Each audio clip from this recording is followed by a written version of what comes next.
மதுரை மாவட்டத்தில் பள்ளி கல்லூரிகள் வழக்கம் போல் செயல்படுகின்றன. இது குறித்து நமது செய்தியாளர் வினோத் அளித்த கூடுதல் தகவல்களை இப்போது பார்க்கலாம்.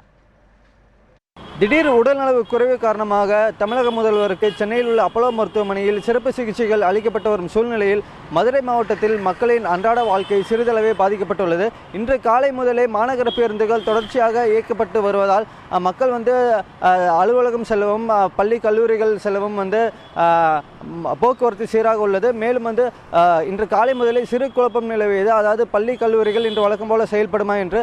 ஆனால் சம்பந்தப்பட்ட பள்ளிகளிலிருந்தே மாணவர்களின் பெற்றோர்களுக்கு இன்று தங்கள் பள்ளிகள் செயல்படும் என்ற அறிவிப்பு வந்ததை தொடர்ந்தும் மேலும் பள்ளி கல்லூரிகள் வாகனங்கள் தொடர்ச்சியாக இயக்கப்பட்டு வந்ததை ஓட்டியும் மாணவர்கள் பள்ளிக்கு சென்றுள்ளனர். மதுரை மாவட்டத்தை பொறுத்தவரை சில பள்ளிகள் தவிர பெரும்பாலான பள்ளிகள் இன்று திறந்தே உள்ளது. அதே போல மக்களின் அன்றாட தேவைகளான மளிகை கடைகள் மற்றும் பெட்ரோல் பங்க் ஆகியவையும் திறந்துள்ளதால் மக்களின் அன்றாட வாழ்க்கை மற்றும் தொடர்ச்சியான போக்குவரத்தும் சீராக உள்ளது.